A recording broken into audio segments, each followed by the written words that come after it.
4 PM news network में दोस्तों आपका स्वागत है। मैं हूं आपके साथ राशिद ज़हीर। दो खबरें मैंने आपको एग्जिट पोल को लेकर के दे दी थी।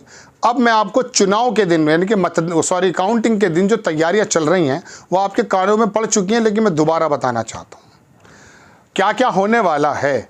अमित शाह के बारे में छापा है, कई सारे अखबारात ने भी छापा है कि अमित शाह ने सुबह से 150 DM से बात की है। रिजल्ट से पहले उन्हें डराया और धमकाया जा रहा है, कांग्रेस का ये कहना है। और जयराम रमेश ने भी इसका ट्वीट किया, आप देख सकते हैं। अब अगर मिसाल के तौर पे एग्जिट पोल के मुताबिक 350 पार कर रहे हैं और पापा की परियों ने जीत बता दी है, तो अमित शाह को ज़रूरत क्या पड़ी है। अब आपको मैं दिखाना चाहता हूँ दोस्तों कुछ और भी खबरें साथ साथ में। ये कंडीशन हो गई। दूसरी बात, ये जो तमाम चीज़ें आई हैं निकल के आपके सामने कि ये हो रहा है वो हो रहा है, और 208 रैलियां कर डाली हैं मोदी जी ने। 12 सफ़र तो उनके तमिलनाडु और साउथ में हो गए। और ज़मीन पे स्थिति क्या है, हमारा भी कोई आकलन होना चाहिए। चूँकि अब 1 तारीख गुजर चुकी है, तो अब आप सुन लीजिए। उत्तर प्रदेश के अंदर मैं कई बार आपको बता चुका हूं, लेकिन मैं कई प्रदेशों के बारे में बताऊंगा, लेकिन उत्तर प्रदेश के बारे में आपको बताऊं। यहां पर लगभग 20% वोट जो मुस्लिम का है वो गठबंधन पे गया। यहां पर 21% वोट जो दलित समाज का है, उसमें से आधे से ज़्यादा वोट इंडिया गठबंधन पे गया। यहाँ पे अति पिछड़ा और पिछड़ा वोट कुर्मी 13 लड़ाए, पाल लड़ाए, निषाद लड़ाया, इनके अपने 1-1.5 लाख वोट इनका भी गया। कुर्मी की वोट जो है लगभग 7-8% के करीब है, जो भारतीय जनता पार्टी का वोट है। उसके अंदर भी डेंट पड़ा। वहाँ पे अगर आप 50% भी उनका वोट माने, तब भी जाकर के गठबंधन पर चला जाता है। इसके अलावा ब्राह्मण वोट जो नीरसता था में था, जिसको परेशानी थी, गठबंधन पर ज़्यादा ना गया हो, लेकिन कम से कम अपने कैंडिडेट पर ज़रूर गया। ये तमाम चीज़ें ज़मीन पर बताती हैं कि भारतीय जनता पार्टी के ख़िलाफ़ एक वेव थी।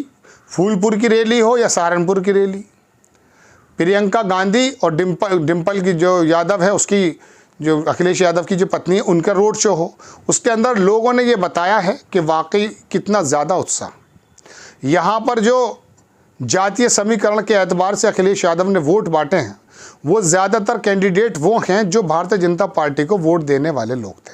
कैंडिडेट नहीं, उनकी जो बिरादरियाँ। ये तमाम चीज़ें इंडिया गठबंधन के पक्ष में जाती हैं। और यहाँ पर बजाय 62 के 67% सीटें दिखा रहा है एग्जिट इंडिया।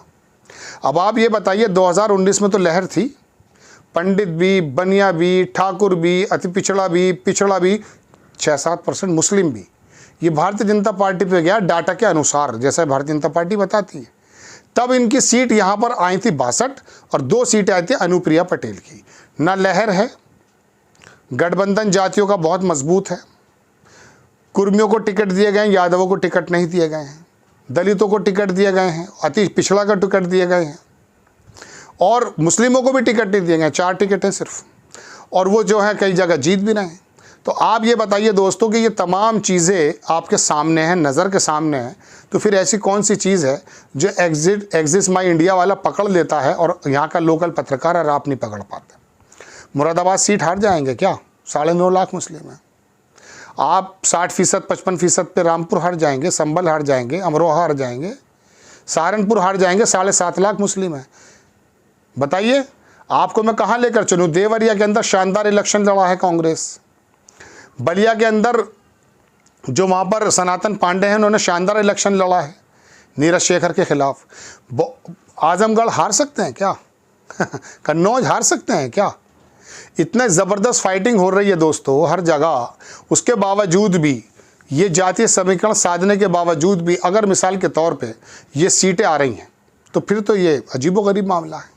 ऐसा होने वाला नहीं है। ये एग्जिट इंडिया है, ये कोई रिज़ल्ट नहीं है। पंजाब में आ जाइए, पंजाब से ज़्यादा वो जो वहाँ पर लड़ रहे हैं, वो सिंगर भी थे, पहले दिल्ली से MP थे, मेरे नाम जहन से निकल रहा है।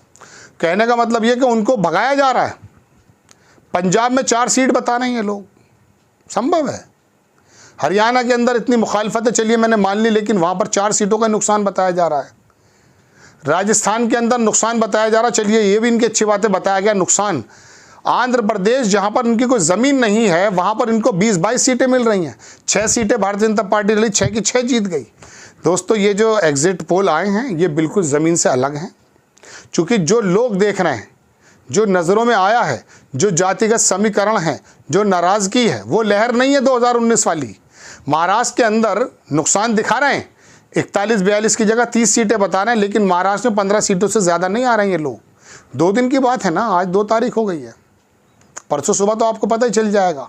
तो कहने का मेरा मतलब ये है कि ये चीज़ें तमाम ज़मीन पर दिख रही हैं, उसके बावजूद भी एग्जिट पोल ने जो दिमाग बांधे हैं और अमित शाह के ये फ़ोन अगर घूम रहे हैं और वायर की रिपोर्ट अगर छप रही है, तो जब आपको इतना ज़्यादा कोई आपकी सेटिंग है तो आपको डीएम और अधिकारियों को फ़ोन करने की ज़रूरत क्या है? आरोप के अनुसार अगर ये आरोप ठीक हैं तो आपको एक्स्ट्रा काम करने की ज़रूरत क्या है? अब से पहले विपक्ष के नेता ने चुनाव ख़त्म होने के बाद कभी भी ऐसा नहीं हुआ कि इकट्ठे होकर बैठे हैं और ये कहा गया हो कि अपने कार्यकर्ताओं से कि सब लोग मजबूती से रहें, कोई भी अनियमितता ना होने दें। चुनावी प्रक्रिया में जो विश्वास था उसको किस तरह से दूर कर दिया गया, किस तरह से उसके टुकड़े कर दिए गए, ये तो पहली बार देख रहे हैं।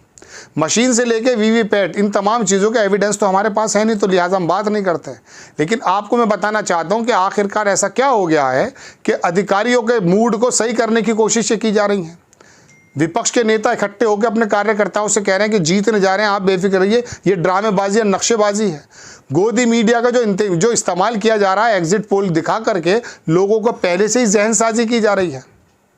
तो दोस्तों बात ये, ज़मीन के हालात बिल्कुल अलग हैं।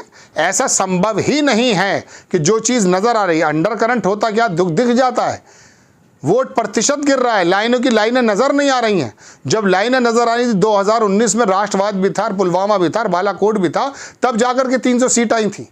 और अब तो लाइनें नज़र नहीं आ रही हैं, मतदान की अपील कर रहे हैं बॉलीवुड के जो है एक्टर, उसके बावजूद भी बताया चल रहा है कि इनको फिर 49% से ज़्यादा वोट मिल रहा है। कई प्रदेश ऐसे हैं जहाँ 60% से ज़्यादा वोट है, तो फिर तो वहाँ विपक्ष को सीट ही नहीं मिलनी चाहिए। पिछले एपिसोड में मैंने पूरा डिटेल में बताया, देखिएगा आप। तो दोस्तों ये जो कंडीशन है कि अमित शाह को फ़ोन करने पड़ रहे हैं और जो है विपक्ष के लोगों को भी मुस्तैदी के साथ रहने के लिए कहा गया है, ये अजीब गरीब मामला है।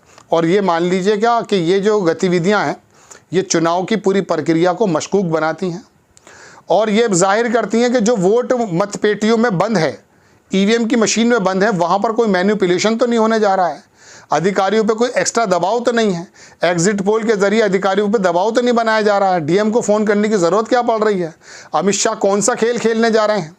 बहरहाल लेकिन दोस्तों फिर भी ईवीएम पर हमें विश्वास है किसी हद तक। देखिए टेक्निकली में तो उसके हम जाते नहीं, ना हमको मालूम है और किसी को भी नहीं मालूम है, लेकिन बहरहाल जितना नज़र आता है लगता है कि संभव नहीं है। और हाँ, जो 5,000 से 10,000 से 15,000 से 20,000 से जहाँ पर रिजल्ट होने हैं वहाँ पर लोकल अधिकारियों का बड़ा रोल है। उत्तर प्रदेश के अंदर मैं आपको बता दूँ 26 से 25 सीटें ऐसी हैं जो बहुत ज़्यादा एज में फंसी हुई हैं। 30 सीटें पर जो है ना, 30 सीटों से ज़्यादा गठबंधन आगे चल रहा है। लगभग 15 से 20 सीटें ऐसी हैं जो भारतीय जनता पार्टी के पक्ष में नजर आ रही हैं, लेकिन बाकी तमाम जगह फाइट है। तो दोस्तों बात यह कि इतनी ज़्यादा उत्तर प्रदेश के हालात में आपके सामने बयान कर रहा हूं, मैं बिरादरी वाइज आपको बताना चाह रहा हूं। साफ पता चल जाता कि दलित कहाँ जाता है, साफ पता चल जाता मुस्लिम यादव कहाँ जाता है, साफ पता चल जाता कि वैश्य कहाँ जाता है। इस समय तो अपर समाज के लोगों के अंदर वोटिंग में भी नीरसता थी। ब्राह्मण कैंडिडेट खड़े हैं, उनको ब्राह्मण वोट मिल रहा है, कुर्मी वोट खड़ा, कुर्मी कैंडिडेट खड़ा, उसको कुर्मी वोट मिल रहा है। ये सारे डेंट भारतीय जनता पार्टी पे और 62 की जगह 67 सीटें जीत रहे हैं। संभव है, ऐसा होने वाला बिल्कुल नहीं है। ईवीएम मशीन जो 99.99% मुझे लगता है कि इसके अंदर ज़्यादा मैनिपुलेशन नहीं होता है। अगर यहाँ पर अधिकारियों के हालात सही रहे तो याद रखिएगा रिजल्ट 30 से 35 सीटों का निकलने वाला है उत्तर प्रदेश में। पंजाब में तो जमानतें जब्त हैं जनाब।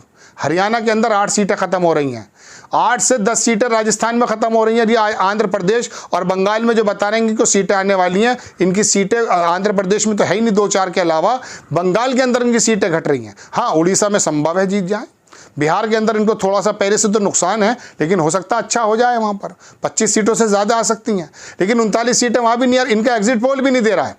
तो दोस्तों हर जगह नुकसान है। आप महाराष्ट्र में नुकसान बताता है और जो है कर्नाटक में नुकसान है।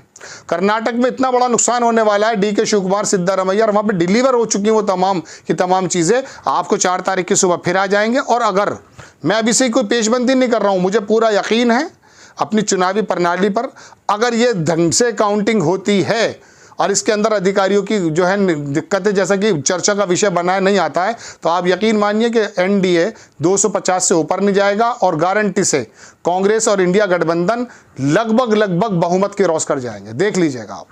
आपको खबर कैसी लगी अपनी राय कमेंट्स बॉक्स में ज़रूर दीजिएगा। चैनल को सब्सक्राइब कीजिएगा, शेयर कीजिएगा। नेक्स्ट टाइम में किसी खबर के साथ हाजिर होता हूँ। जय हिंद।